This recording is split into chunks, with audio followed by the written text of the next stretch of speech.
press record. So let's do that. So if you don't mind, Tulin, will you give us some of your background and then just go into it, girlfriend? And ladies, if you have any questions, write them down, because like she said, she's going to have a Q&A afterwards, and I would love for her to ask those. But literally, Tulin, this is your time, girl. Go ahead. Thank you. My time.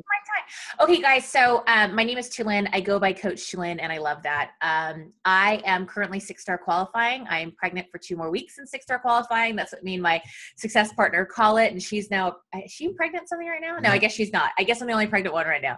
So that's really exciting. I've got about 3 other women behind that who are about ready to pop diamond. We know how that goes, but at least they're all moving in the right direction, right? The years are all screwed up now, but this past year I hit 5-star elite. The year before that I was, I believe, 2-star premier, maybe 3-star. So I had hit premier, and I am an all-star legend. And I think that's pretty much all of the like business accolades as far as what I've done. And I will tell you that November of this year will be 5 years for me in the business. So I am not this like, hey, I came into the business and I cranked it out. Nope. I don't know if you guys know my story. No, Serena does. But, you know, I started off in this broken homeless. We had lost everything from a highly successful business. Not because we sucked. I realized that I never told people that side of the story until I heard Shalene on stage talk about the whole thing with Powder Blue. And I think when people think that people have gone through a struggle, it means that, well, you just sucked at your business or you're frivolous with your money. Not that I had any of that mindset about Shalene, but it's easy to assume that, right? And it was completely different. And I realized that people didn't realize that we shut down a highly successful business to get out of a very bad situation with a business partner that threatened to kill 40 people ourselves on Christmas Eve. And in that process, we lost every single thing that we owned. I watched cars get repossessed. You know, kids couldn't get shoes on their feet. And so really, really broken.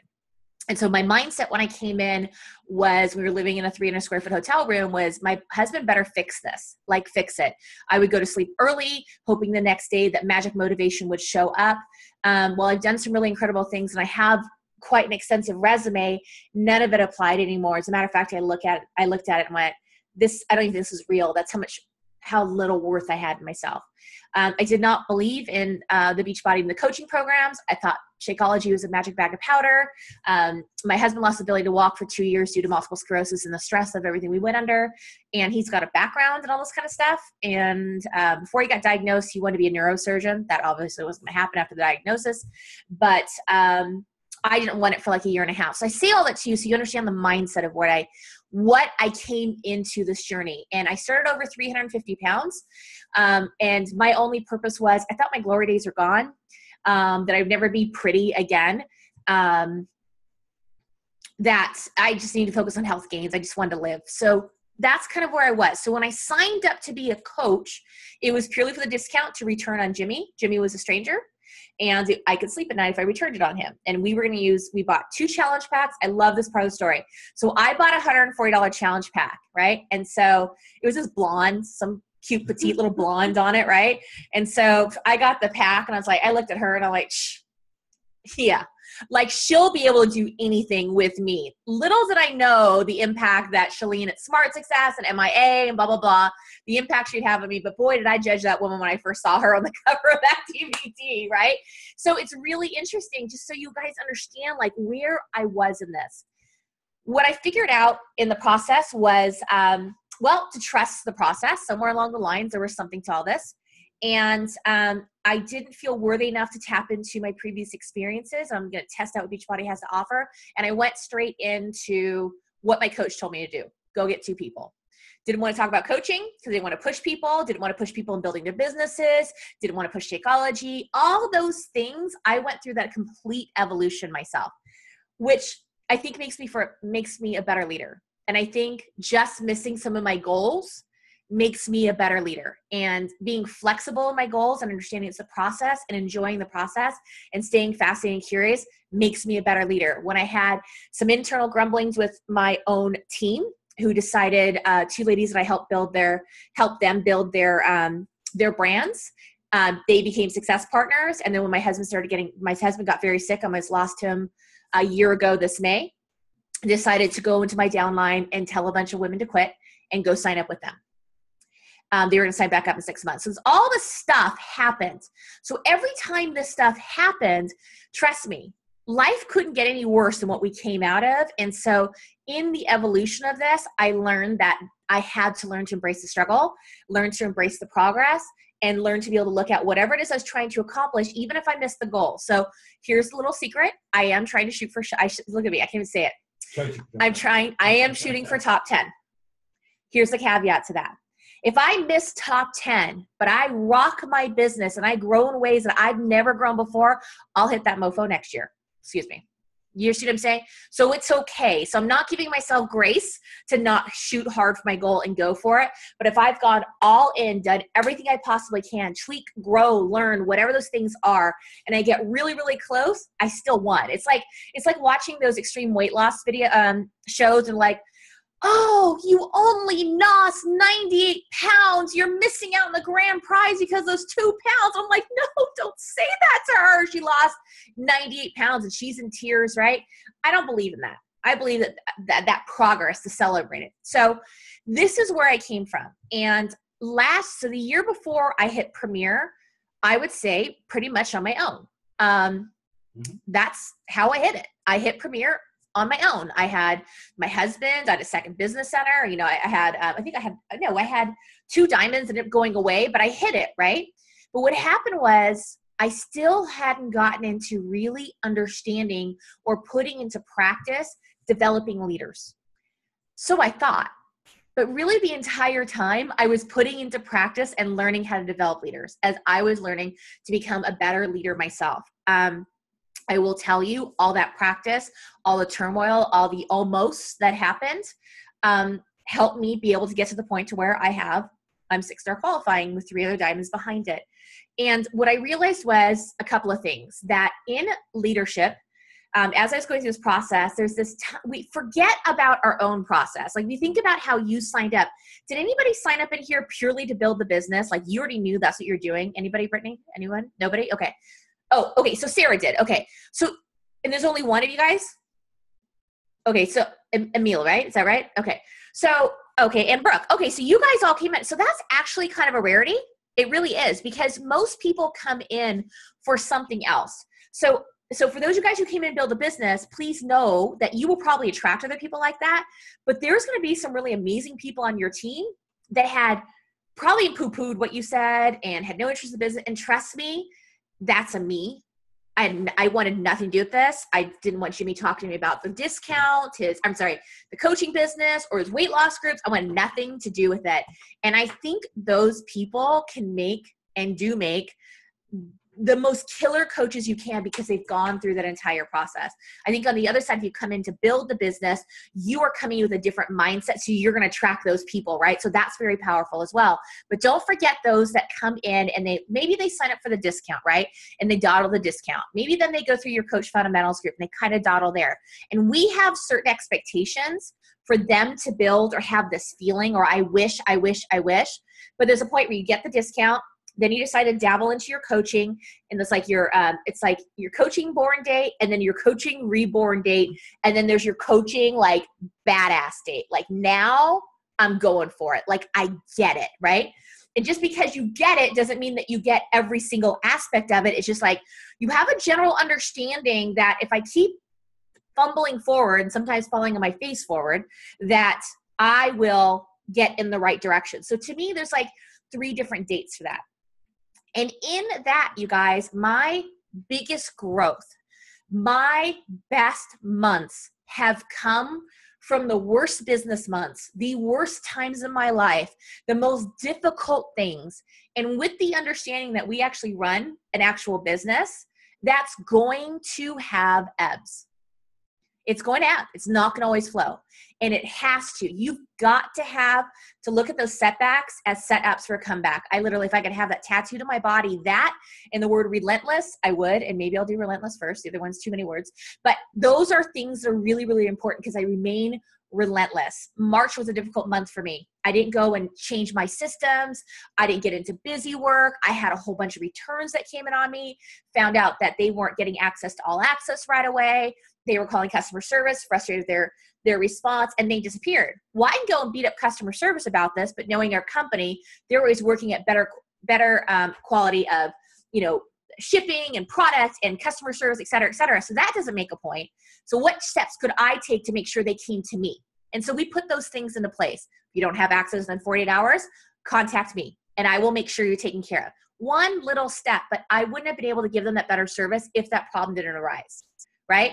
So it happens. That's part of the business, but most of the time that doesn't happen. So for me, last year, when I rebuilt this, I basically hit elite in 6 months. Basically, doesn't mean I didn't have points before that. I still, like, there was definitely things that were going on, but I came into last year way different than I did the year before. I was burnt out. I was frustrated by a team. I went from having a fit fam to a team of mean girls. I'm like, what is going on?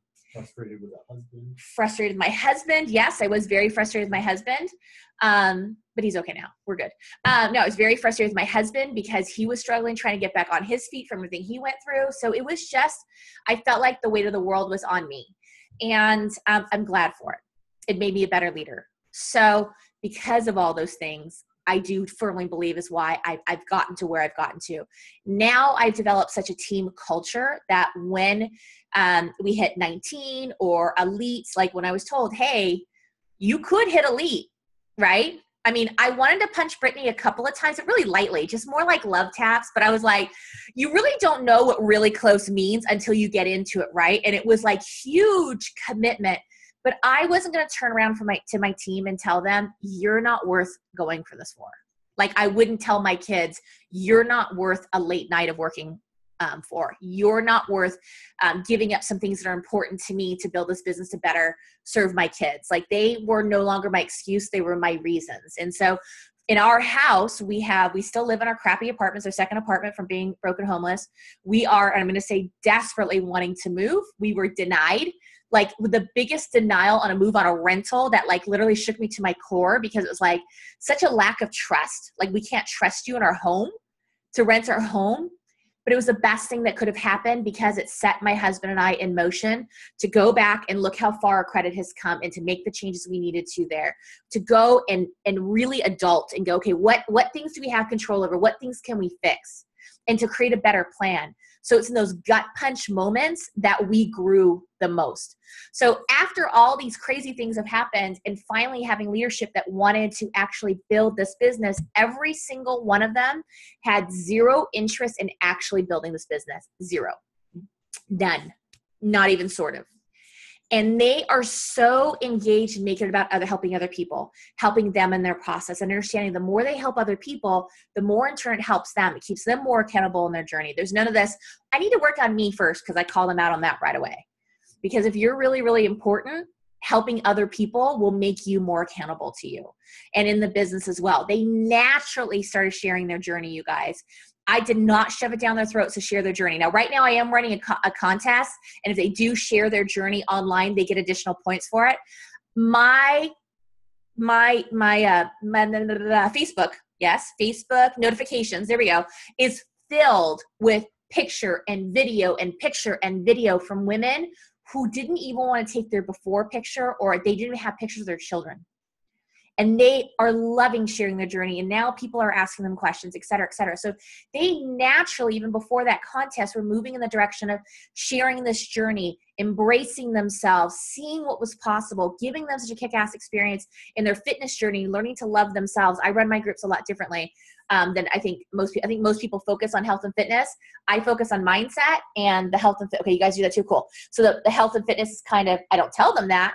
They don't know that before getting in the group, but then when they get in the group, they realize, right? Okay, so that's the way that I do it. And so through that and building that self-confidence and empowerment in our group has encouraged them to see what's possible. So when I see 15-star diamonds walk across the stage, what is possible? When I see the millionaire coaches, look what's possible. When I see somebody's lost 150 pounds, looks what's possible. Even when I hit, you know, I've had a gain in my own journey through injury and just going back to my emotional way of doing things. But the self-awareness was so golden that I never spiraled out of control. I said, it'll pick myself back up. Maybe a few times, but I could pick myself back up. Stay transparent to my team. And so by doing that, I know, okay, you've hit this benchmark in your health and fitness journey. You've done that once, you can do it again. When I have a big check, you've done that once, you can do that again and make that a norm. Like once I hit those benchmarks, I know it's possible and I set that next big scary goal. But I stay flexible. Because I'm not going to beat myself up for knowing that I've put in my absolute all, learned a ton from it, that I can go and be able to tweak and make changes without redoing my system. I never redo my system. I never look at a bad month and go, I need to go redo everything, ever, ever, ever, ever, ever. So part of me used to think, well, wow, it took me, 4 years or whatever it was to finally have a team that was ready to build. But I practiced that entire time until I finally had women that were willing to do it. And they're very, very, very, very much all in. They're heart attack diamonds right now, but they understand the importance to continue building. I let them know everything beneath the hood. I don't try to make this shiny and bright and pretend that it's something that it's not. What? The other thing is that you're also concentrating on helping them get to 2-star. Yes, I do very much diamond. concentrate on helping them get to 2-star and above. I think diamond's fleeting. I think diamond's fun. I think it's a great place to go. That's when business officially opened. But I make it very, very clear that the goal is to get them to at least 2-star and why that's important, that they've at least duplicated that with other people. It solidifies them with their diamond, and not to think that diamond's just a place to go and stay and then, kick your feet up. Like that's when the work really, really begins. So we have a real culture in our team of high-fiving each other and then going, okay, back to work. So we celebrate, then back to work. Celebrate, back to work, because we know. And I really help them solidify their whys and their words. Mm-hmm. So letters to themselves, their day one selves at the 30-day point. Why this is really important to them. Not like, what is your why? Because somebody asking what my why is, I won't be able to answer that for you. But why is this important to me? Like what drives me? And I think it actually came from Jimmy originally, is I never want to look at my kid and say, you're not worth working hard for. I don't want to look at myself in the mirror and say, you're not worth working hard for. I just don't want to live that life anymore. That's the easy way out. So I don't know if that helps you guys at all. Absolutely. So what would you say? I mean, because I love the fact, you are one that says diamond is just a benchmark. And from there, you need to work towards this. But when it comes to actually building your leaders, what is it like? What expectations do you say to them? How soon do they have to hit diamond? How soon are they looking towards star diamond and above? Like, what is your process with that? Okay. So I call BS on SC5. And I said it on stage this weekend. Don't hate me, but trust me, there's a reason for it. Like this whole idea of the bare minimums, like get 3 people, hit SC5, just get diamond, just get your 2. I think that's what hurts us. I think that's a great place to get people started, but I don't think that's a business building mindset. Because, and I tell them this up front, if you are consistently talking to people on a daily basis over and over and over again, in 6 to 8 weeks, again, these are not my words, somebody else came from Jimmy got from someone, in 6 to 8 weeks, what results you're getting there are based off your efforts from 6 to 8 weeks ago. And so I remind them that. So I actually tell my team, awesome, once they've hit SC5 a couple of times, they kind of need to get that underneath their belt, right? It gives them a sense of security. But if I talk, and this is what I tell them too, if I come from a fitness angle, when you start off with, I started with Insanity, could do 2 minutes swaying side to side. That's where I started. But if I was still swaying side to side a year from now doing Insanity, I would not get the same results I did in the beginning, right? So I explain that to them. So I tell them, and I know full out, that if you are hitting SC5 on a monthly basis at this point in your business, which is about by the 3-month mark at this point, honestly, if you still are, I know for a fact that you are not talking to people on a consistent basis and that you are lucking out by the end of the month and that you are stopping talking to people at SC5. And they're like, how do you know that? I'm like, because I did that. And every time I say these things, I'm like, because I did that. So here's what I need you to do. This is your goal. This is what you want to accomplish. This is what's required for you to do that. So I never paint it like in total raw. I celebrate, but it's always about the truth. You know what I mean? Like you've done Insanity for 2 to 3 minutes and you've gotten some results. You put Shakeology in your body, right? So now you're 3 months in. Look at the foundation you built. Now let's really go and build your business. I love that. I'm going to open it up this direction so we can see everybody, if you don't mind. Sure. So let's kind of just open this up. And I know Wendy had a question. How do you help them get to 2-star? So let's answer that question. And then ladies, if you are ready to ask a question, please unmute yourself. But if you don't mind answering that, please. Who asked that question? Wendy. Wendy. Hi, Wendy. Okay, so here's the truth. I have not helped anybody get to 2-star yet, but we are working on it. So that's the truth so what we've done is we've set goals. So of course the first goal would be, I want them to be able to experience Summit from the direction of getting kind of that honor, right? The 1-star, the 2-star, or the diamond even, but preferably 2-star. So the first goal obviously was a qualifying time for Summit. And then, but the bigger goal honestly is, while recognition is important, and trust me, we all like being recognized to some degree or another, the big goal is to get them to qualify for leadership, but we break that goal down. So they need to be 1-star by a particular date. So we solidify their diamond first. You need to be 1-star by a particular date. They begin sharing. They begin to identify leadership. They continue recruiting. They continue helping people to upgrade to coach, whatever their system is, which could be different than mine. And then the overall goal is Mary and I, who's my success partner, have pumped up leadership so much. New Leader Conference, I should say, the New Leader Conference, that is like such a game changer event that we make it a point that we want to make sure that we help them get to leadership at a minimum. However, we don't stop at 2-star. So I have a girl on my team, Romy. She wants to hit 5-star. She wants to do it. And I believe that she can.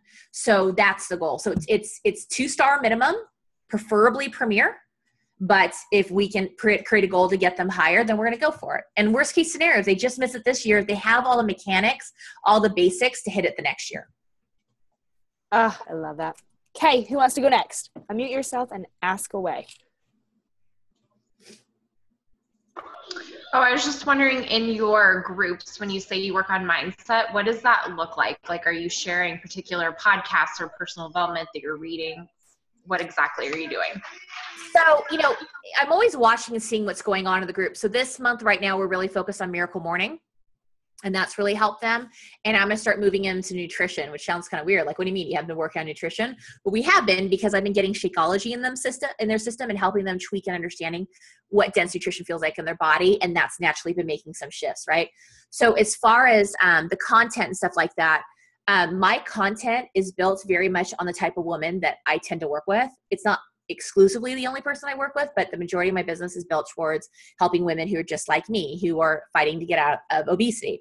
And so the mindset part of it is I very boldly speak their language. So like, for example, when they look at me and they hear me talk and they hear my journey, I can look at them and say, okay, you guys, now we need to take personal responsibility. And this is not a time for us to beat ourselves up, but to understand that some people choose alcohol, some people choose drugs, some people choose sex, some people choose food to help them get through difficult times. We are wearing our story in our bodies.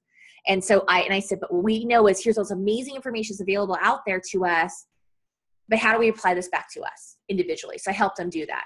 I also reveal some truths that I know, that a lot of women who are plus size are not sitting around overeating day in and day out. Oftentimes they're eating once a day, you know what I mean? And like this draw, and I explain, understanding the draw to like the smell of McDonald's. I'm driving down the 405 freeway and I loved eating in my car because I was in this bubble that nobody could see me. And that's where I can emotionally eat when I was really, really tired. And if I drove past a McDonald's, I would go 4 miles down the freeway, turn around, come back to the McDonald's. On the flip side, I can almost be on E and I'll keep driving to see how far I can get. You know what I'm saying? So there's something very much on a cellular level when it comes to that. And so I can have those very open, upfront conversations, and they know that coming in. So I'm able to talk to them in a way of the struggles that they have, which really is not size exclusive at all, you guys. But the struggles that they're having, to have an open conversation with that and then help them work through a solution. So I do have coaching content, but that coaching content has evolved over time. What specific book are you going to work on with that? So you're going towards nutrition. Is it specific things that you know, or is it a specific book that you're? So now that they've had dense nutrition in their system, now we're going to start incorporating other meals into it. So honestly, when I'm done with this, I go in there, and I'm not a big fan of doing it this way, but I think it's where I started. So first I started with movement. Then the next thing that I did is when I started eating cleaner, right? I gave myself a day to have a cheat day. Now, if I did that now, I would be a mess. I would be an inflamed junk on the floor, but it gave me something to work towards in the mental mindset that I was in at that point, and for them to try it and see how that works for them. Then we'll peel that back and we'll go to one cheat meal, quote unquote, treat meal, whatever it is you want to call it. But because they're focusing on food and mood and how they feel all the other time when they're eating clean versus those times that they have given themselves permission to have those meals, they're going to go, I don't feel so good, and the importance of repair coming out of that. Okay, so now what we're going to do is we're going to go into these other phases of the nutrition. So I'm not pretending like I'm a nutritional expert. The only letters I have behind my name are LIFE.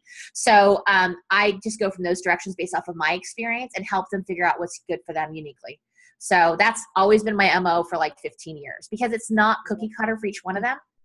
And some of them maybe can have, highly unlikely with women I'm working with who are in the state they are, that having treat meals and things like that will serve them in the long run. But what happens if they are out on a dinner and they do want to have a dessert or a piece of birthday cake? At least it'll give them the tools to be able to come back out of that. Yeah. But overall, I'll get my ladies eating totally clean the way I do. I love it. Okay. Brooke asked a question. Do you want to see that in the chat thread? Do you see that right there? No. And I'll actually read it to you. What does your relationship building process look like? What are your non-negotiable prior to inviting? And then she also said, I know that every conversation is different, but what does the typical process look like for you? How many people are you talking to and inviting every day? Oh, that's a lot. Okay. So I don't mean the questions. I just mean, okay. So when I started, I only had a few people to talk to. I did not have a warm market. Nobody wants to hang out with the broken homeless family. So I did not have a warm market. So my relationship building online is through social media, 100% through social media. I mean, I can have conversations with people in front, out and about as well. I had 2 fantastic leads that landed in my lap through conversation in St. Louis. So, but I do that online. And then because I get a lot of people that do email me, and people say, well, that's a good problem to have. Well, I didn't start there. But I have a lot of people that want to reach me and email me and pick my brain. And I don't have a lot of time for brain picking, because I have over 4 years of a journey online, and I can't help them. I know it was like when I picked other people's brain. I was looking for the aha, the special sauce, that thing, that moment. And it's not. It's a series of things, right? So my relationship building goes like this. I am on live a lot. I'm on social media a lot. I haven't been as much as usually in the past couple months, but I'm ramping that back up. And I tell them not to email me unless they know me, love me, and trust me. And if they're brand new to my page, I tell them to hang out for a little while and get to know me there. And then email me. Email me when this becomes a priority. And I said, I am not the price of whatever it is they're getting. So let's use the challenge pack, the all access challenge pack with Shakeology and the Kickstart. I don't half coach people. I know there's different mindsets on that. I know what I'm capable in helping people if they're coming to me based off of how I've made changes. I don't mean just physically. I mean just how I've changed as a person. Dense nutrition played a big role in that. I can't help them on that journey without that piece in there. I don't know how. This is how I know I can help them. So I build the relationships online. Then when they come into it, my non-negotiables are they are required to have a challenge pack. They are absolutely required to have a challenge pack. But I make it really, really clear that they're not buying a challenge pack. They're getting me. And if they start balking at the price of things, I'm like, so what value, what price would you put on working with me? What is the value of that to you? Priceless. Great. So paying $199 wouldn't be a problem. It wouldn't be a problem. Plus they have a 30-day money back guarantee. I lay everything out there, you guys. I tell them, I give them opportunities to say yes or no, yes or no, yes or no. It is rare that I'll sell a premium challenge pack. And then when I do, they're like, how do I upgrade? It's just a no-brainer to sell. But what I'm actually selling is me. Perfect example. Yesterday, some lady was like, oh, I feel rushed and blah, blah, blah. And you said, you know what? Why don't we stop this process? I feel like it's too much information and I feel overwhelmed. I said, hey, listen, why don't you do this? Why don't you go follow me on social media for a while, get to know me there, and then when you can trust me, come back. Like if they don't trust me, or if they don't like me, or they think that I'm going to take them for a ride or present something to them that was substandard or that doesn't get them into a pyramid scheme, if you have any of those thoughts, the conversation stops. I'm not here to talk you into debate. Go on my social media. I don't know how much more transparent I can be of a person. You know what I'm saying? And if that isn't enough for you, then this isn't going to work. But I didn't start that way. I mean, I started having conversations, starting conversations with people, but I built my social media over time. Her last question, and she basically just asked, how many people are you talking to and inviting per day? There are some days that are 0, and there's some days there are 40. I mean, there could be 75. There could be a lot of different people that I built relationship with over time. It really depends from time to time. I invite everyone. How about this? I tell everybody about the coaching opportunity. I tell everybody about my challenge groups. I don't use challenge groups. For me, it's plus size support group. I tell everyone about it. So nobody comes through my path without knowing about this, if that makes sense. So that could be several hundred people on a live. It could be then when I get them to my inbox, I drive everything to my inbox. All my IMs get driven to my inbox. I am organized chaos. So it's the best way for me to keep track on my conversations. And so the number of people that I have going through really depends on the amount of information that I'm sharing. It depends on how much of my journey that I'm sharing and how much that drives. But I'll tell you right now, we're at 42 SC points as of yesterday. So we're doing okay. Last month was 54 SC points, which is low for me. So, but that's okay. I had a bunch of returns. It was just a crazy month, but I still pulled 54 points out, and I gave my current challengers and those people who've been with me for a while a kick-ass experience. So the main point for me is that I receive Success Club points. I don't go get them. So I receive them by leading from my heart and understanding that a transaction takes place. So I talk to as many people as I can that day while taking good care of my team. So I don't manage. That's another question people get. Like, if you get 50 new coaches in a month, how are you managing them all? I'm not here to manage people. They are not here to be managed. They're here to be coached. And I have good systems in place. So, and that took me a while too. So last 2 questions, and I know because we have less than 5 minutes. So Jackie asked, how did you go about rebuilding your team and creating a new culture after everything that happened last year? Okay. So as far as rebuilding my team, I will tell you, I was devastated. I mean, it was massive gut punches. It wasn't like I was coming out like, I got this. I didn't know what I was doing.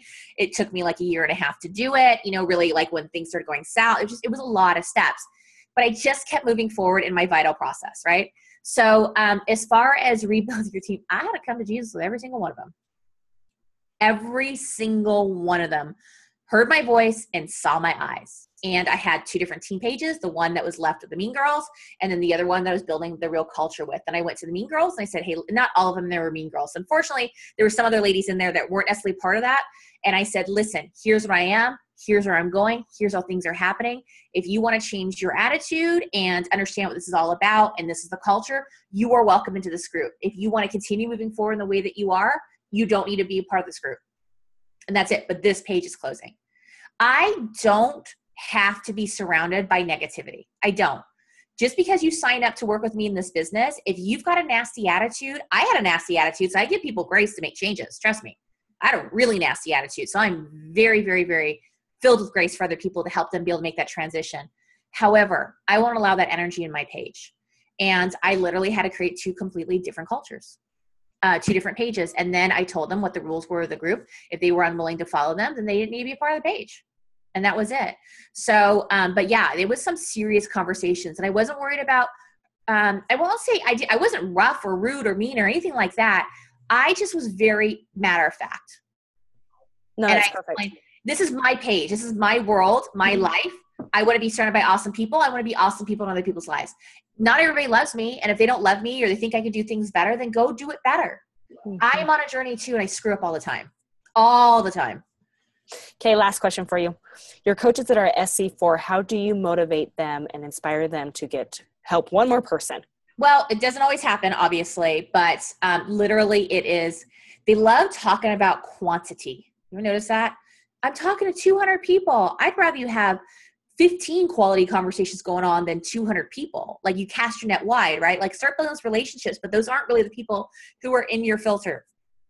Nothing frustrates me more than SC4 at all. And I had a couple of people last month that hit SC4. But on the flip side, they got to SC4. They got there. And if they can get there, I can get them to SC5 or SC6, I guess actually is what it would be now. So I can get them there. So it doesn't always work out that way. I mean, I can't even tell you how many months I hit SC4. You know what I mean? Like, I wasn't always a go-getter at SC. Like, that was an evolution for me. So I do really encourage them to get that extra person, but they don't always do it. And I'm like, yo, that's 2 elite points for me. I don't say that stuff. Oh, really? Awesome. I love that. So loving them where they're at, obviously. Love it, love it. So we literally have less than 2 minutes, girlfriend, but holy crap. Did you ladies get a ton of nuggets out of this?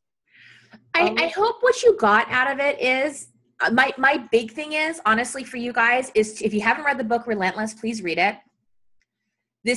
If you don't work your business isn't going to work for you. Like, and we get to this mindset, somehow I think that we're supposed to go and we bring people in and we sit back and we manage them. I really, really, really, really focus on constantly building my business. And things are going to go wrong. And we stay fascinated and curious when those things go on instead of going into victim mode, which is easy. I don't know about you guys, but I love that space. I used to. Now it turns my stomach. But when things aren't going right or going as planned, I get really deep into the vital process and I keep moving forward. And I may have to work 10 times harder to get a third of the results. It's still worth it because I still planted those seeds for them to come up. So bad months are supposed to happen. That's where growth comes from it. It's how you choose to deal in those moments that will define your business.